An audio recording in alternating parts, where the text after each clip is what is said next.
Локалната самоуправа на Кочани и институциите чии основач е општината, а кои се снабдуваат со струја на слободниот пазар на електрична енергија, веќе нема да ја имаат договорената цена според тендерската постапка што се реализираше во септември.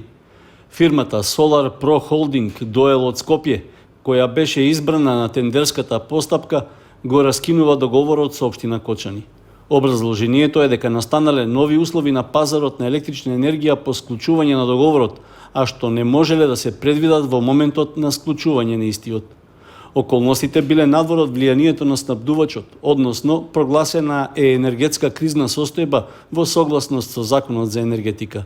Поради тоа, исполнувањето на договорните обврски на снабдувачот се оттежнати во толку голема мера, поради што Solar Pro Holding секојдневно претрпува огромни загуби со што договорот не можел да се одржи во сила.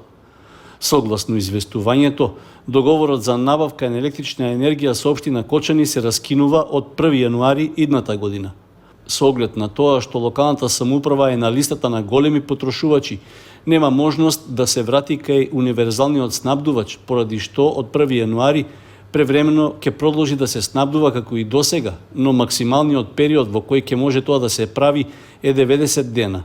Во овој рок треба повторно да се објави оглас за доделување на нов договор за јавна набавка.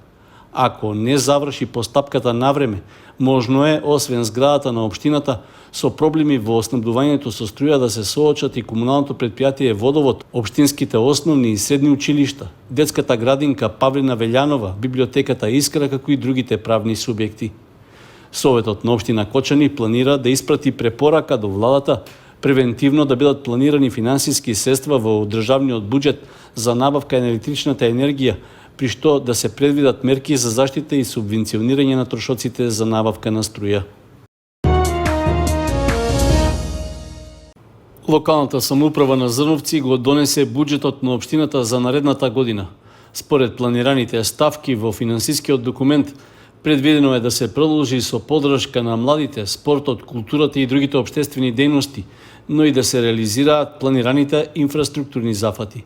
Градоначалникот Борчо Коцев информираше дека од буџетската сметка во 2022 година ќе се финансираат проектни документации за клучни капитални инфраструктурни проекти, за стипендии за студентите и учениците од социјално ранливите категории, како и еднократни парични средства за секое новороденче во општина Зрновци. Исто така, планирани се средства за младинскиот совет и действување на младите во општината, финансиска поддршка за спортот и локалните спортски клубови, како и за субвенционирање и модернизација на комуналното предпријатие Водна кула, изградба и одржување на патиштата, улиците, парковите и зеленилата, како и динамичен план за отплата на долговите и обврските, за да се деблокира општинската буџетска сметка. Дополнително, за да се заштедат средства во буџетот, нема ставка за плаќање репрезентативни трошоци на советниците и на градоначалникот. Средства ќе се одвојуваат само за настани во кои ќе бидат вклучени граѓаните на општина Зрновци, како денот на општината, чествување на празниците согласно програмата и слично. Целта на локалната самоуправа е да се постигне економичност и рационалност заради зголемување на фискалната одговорност, отчетност и транспарентност.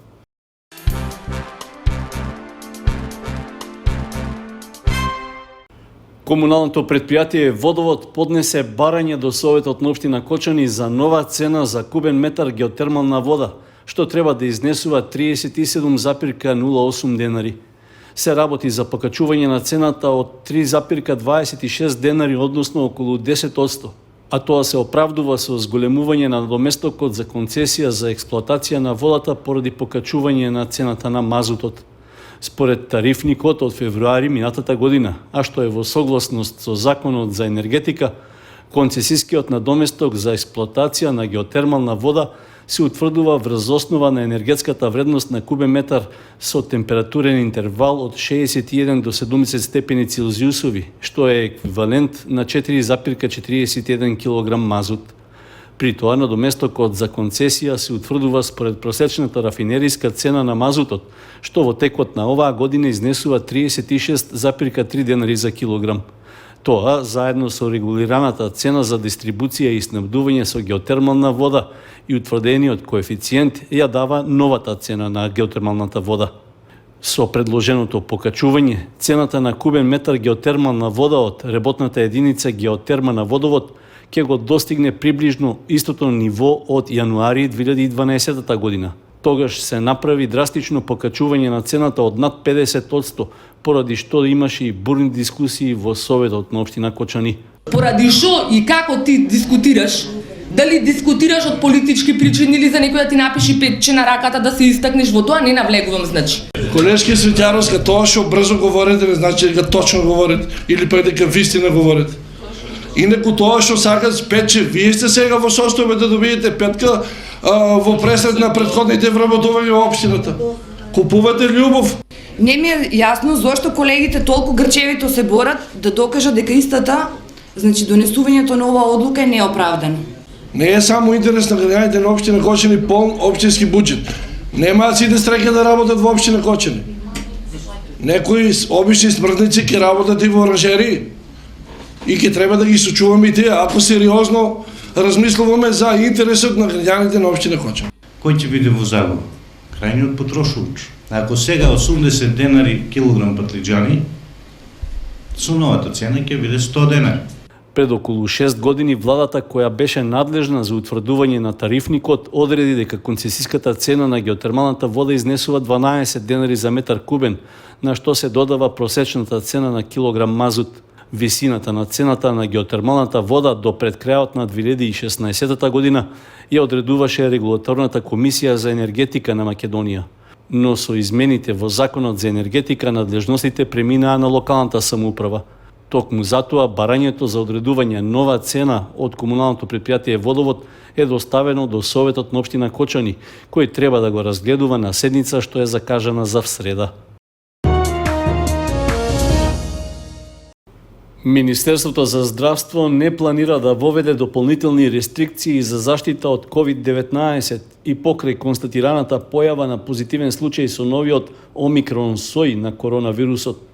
Според министерот за здравство Венко Филипче, засега состојбата со пандемијата е стабилна поради што нема да има рестриктивни мерки токму во периодот на новогодишните празници.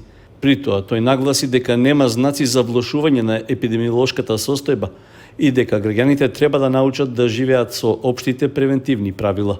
Ниту поради омикрон сојот, ниту поради било кој друг кој што евентуално би се нашол, треба да се прават некакви дополнителни рестрикции. Сметам дека сите земји во светот треба да научат да живеат со општите превентивни правила и зголемување на степенот на вакцинација, и тоа е излезот од оваа криза. Не можеме ние за секој еден сој, без разлика на карактеристиките, се до еден момент додека не ја влошува ситуацијата, да воведуваме дополнителни рестриктивни мерки.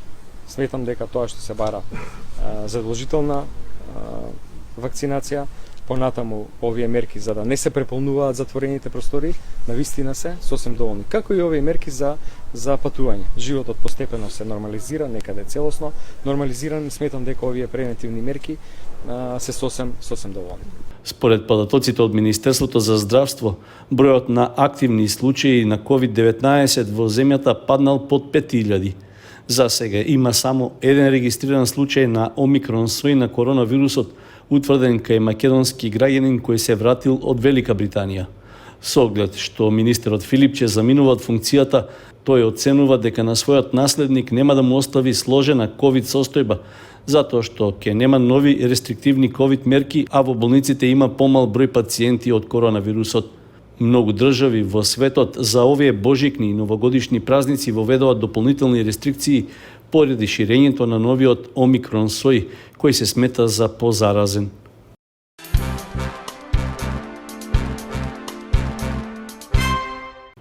Младите членови на фолклорниот ансамбл Љупчо Сантов од Оризари викендов одржаа 2 новогодишни концерта за жителите на Зрновци и Оризари. Се работи за традиционална активност на ансамблот што се организира веќе 20 години поред. При тоа играорците и оркестарот за изворни песни и ора се представија со богата програма. Во рамки на празничниот настап учествуваа сите возрастни групи, а публиката уживаше во нивната изведба и ги награди со аплаузи. Во нашиот ансамбл има околу 130 членови поделени во 2 игрорни групи, во Зрновци и во Оризари. Во Оризари имаме околу 80 членови, во Зрновци имаме околу 50 членови. Значи вчера, петок, направивме еден новогодишен концерт во Зрновци и еве денеска сабота правиме исто традиционален новогодишен концерт во Оризари. Значи и во Оризари, во Зрновци имаме 3 игрални групи, мала, средна и голема група, исто така во рамките на ансамблот функционира и оркестар на народни инструменти. Значи оваа година, покрај тоа што беше пандемија, имавме околу 30 настапи во државата и надвор од неа и се закитивме со доста домашни, меѓународни награди и признанија. Се надеваме дека 2022 ќе биде многу поуспешна од ова и дека ќе можеме да патуваме и во странство и да учествуваме на сите наши регионални и национални фестивали.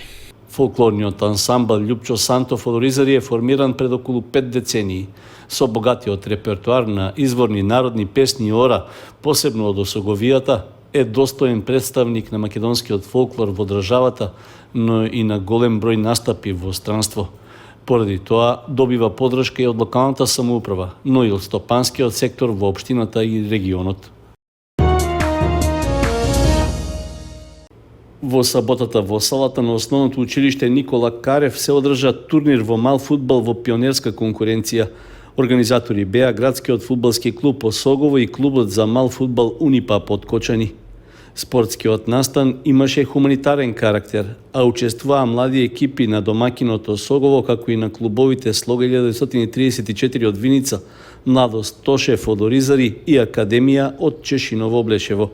Сите се сплотени, сите се со една цел да се соберат што е можно повеќе средства, да се уплатат на сметката на Славица Димитрова и да целата оваа организација се заокружи со еден успех, со една победа, ќе речем. Финансиските средства се потребни за да го продолжи долготрајното веќе лекување во Русија, во Санкт Петерсбург, на болест на очите.